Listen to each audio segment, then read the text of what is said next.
Hello everyone, आप सभी का स्वागत है आपके अपने YouTube चैनल एजुकेशन ट्रिप पर, जिसमें आज हम पढ़ेंगे Varignon's theorem for a concurrent forces system, यानी कॉन्करेंट फोर्सेस सिस्टम के लिए वेरिगनेस थ्योरम। अगर आपको ये वीडियो अच्छी लगे तो आप इसे लाइक करें, चैनल को सब्सक्राइब करें, बेल आइकन को भी क्लिक करें, जिससे आपको तुरंत नोटिफिकेशन मिल सके। इस वीडियो की PDF का लिंक डिस्क्रिप्शन में मिल जाएगा, जिससे आप फ्री PDF डाउनलोड कर सकते हैं। जैसा कि टीचिंग लाइफ में लर्निंग जिंदगी भर चलती रहती है और आपको लगता है कि वीडियोज में कुछ इंप्रूवमेंट्स होनी चाहिए, तो आप कमेंट बॉक्स में लिख सकते हैं, जिससे मैं वीडियोस में वह इंप्रूवमेंट कर सकूं, जिससे मैं और बेहतर से बेहतर वीडियोस आप तक पहुंचा सकूं बेस्ट एक्सप्लेनेशन के साथ। मैं पूरी कोशिश करता हूं एक्सप्लेन करने की, बेस्ट एक्सप्लेनेशन देने की, मैं आपको समझा पाऊं अच्छी से अच्छी और बेहतर से बेहतर तरीके से।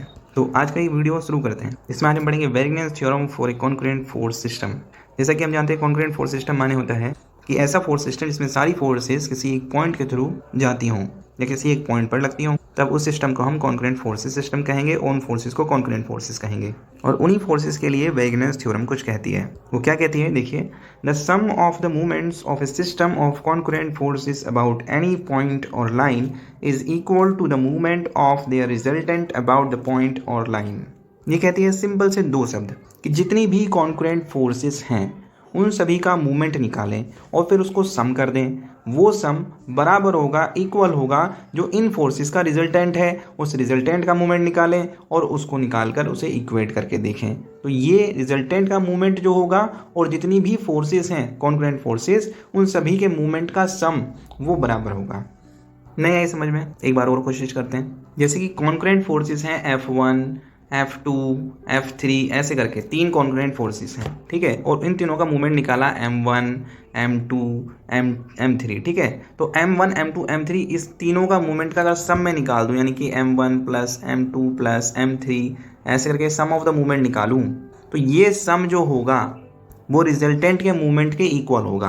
यानी इन फोर्सेस का रिजल्टेंट निकालूं और रिजल्टेंट का मूवमेंट निकालूं, यानी कि MR, movement of A resultant, तो वो रिजल्टेंट का मूवमेंट जो होगा वो इक्वल होगा sum of the movement of all the forces. और मूवमेंट किसी भी पॉइंट या किसी भी लाइन के अबाउट हो सकता है, जैसा कि हम पहले पढ़ चुके हैं। Movement of a force about A point and movement of a force about A line. Difference क्या होता है, एक यूनिट वेक्टर को मल्टीप्लाई किया जाता है जिससे पॉइंट लाइन बन जाता है। तो चलिए प्रूफ शुरू करते हैं। तो प्रूफ करने के लिए यहाँ पे लिखेंगे लेट P1 बार, P2 बार, Pn बार, ऐसे करके P3 bar, P4 bar, Pn bar be the system of n forces acting on A particle A। ठीक है, ये P1, P2, P3, P4, Pn तक ये n फोर्सेस हैं और ये फोर्सेस किसी एक पार्टिकल A पर लग रही हैं। Then their movement about any point, तो तब इनका मूवमेंट किसी एक पॉइंट के, कोई भी एक पॉइंट ले लिया, लेट सपोज ले लिया हमने O, कोई O पॉइंट है, उसके अबाउट P1 का मूवमेंट, P2 का मूवमेंट, P3 का मूवमेंट, Pn का मूवमेंट निकाल लिया।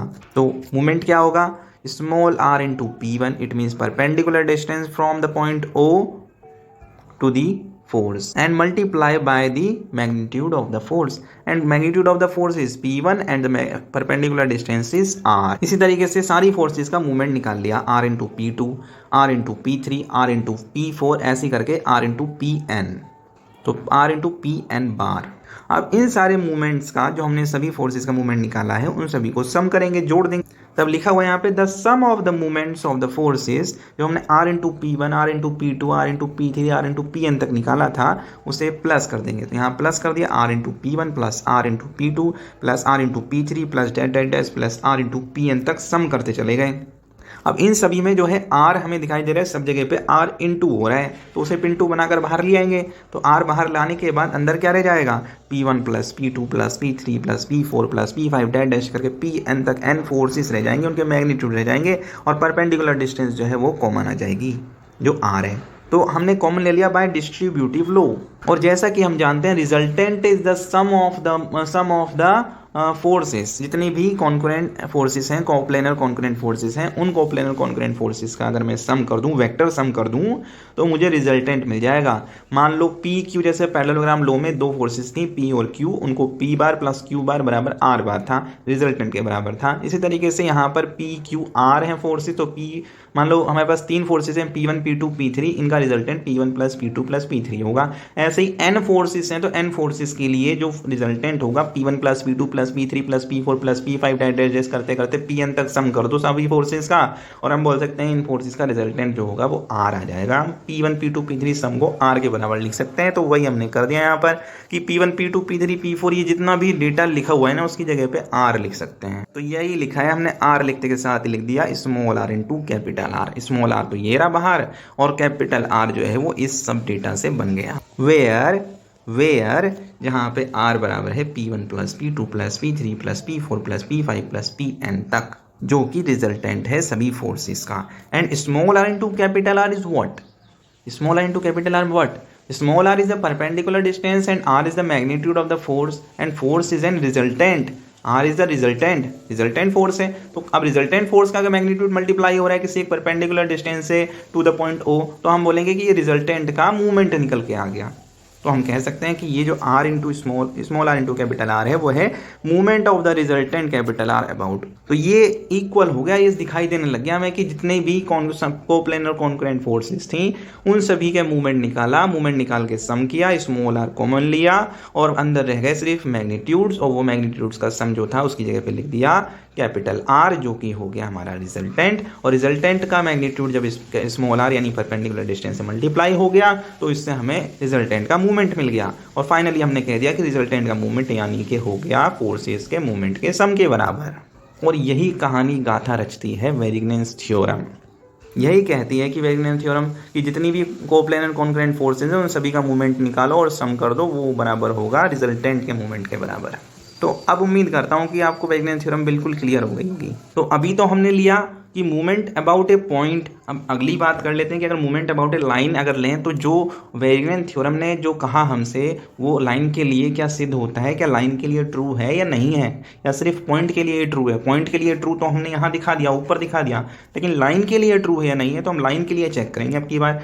तो हम देखते हैं the movement of the given forces about any line, यानी किसी भी लाइन के अबाउट अगर हम मूवमेंट निकालें किसी एक गिवन फोर्सेस के लिए, गिवन फोर्सेस यानी number of forces in their plane are, क्या होंगी बताओ। तो जो movement of about the line होता है तो वहां पर ई केप भी मल्टीप्लाई करेंगे। E cap is the unit vector which converts point to the line, और बाकी सारी सेम कहानी स्मॉल r इंटू P1।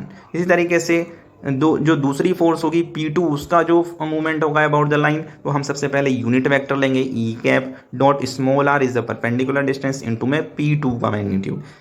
इसी तरीके से e dot small r is a perpendicular distance and e cap क्या है भैया, ई कैप है यूनिट वेक्टर, और P3 जो होगा वो magnitude of the force P3।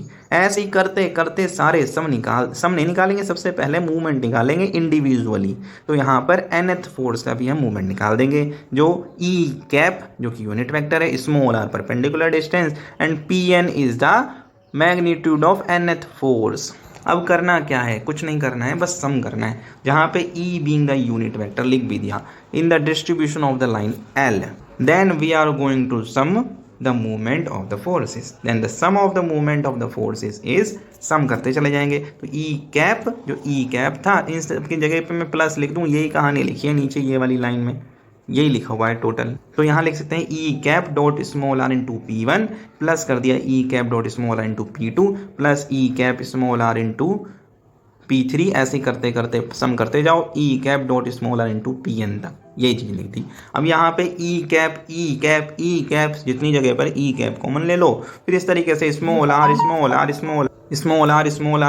सब जगह से स्मॉल r कॉमन ले लेंगे।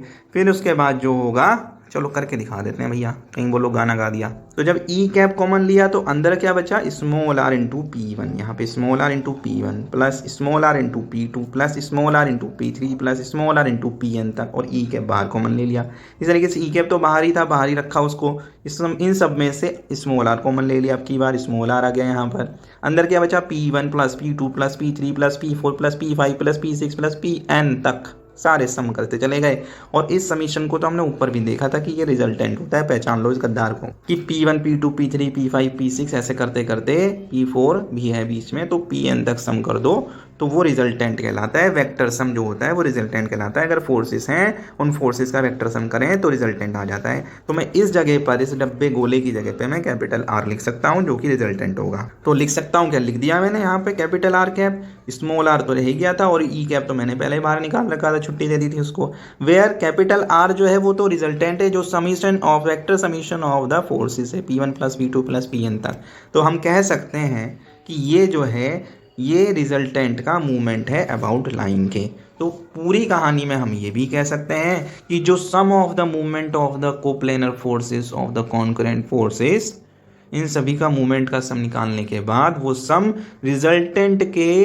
रिजल्टेंट के मूवमेंट के बराबर आएगा, जो कि अब की बार फोर्सेस अबाउट ए लाइन थी और पिछली बार अबाउट ए पॉइंट थी। तो दोनों जगहों पर ये चीज़ें प्रूफ हो गई।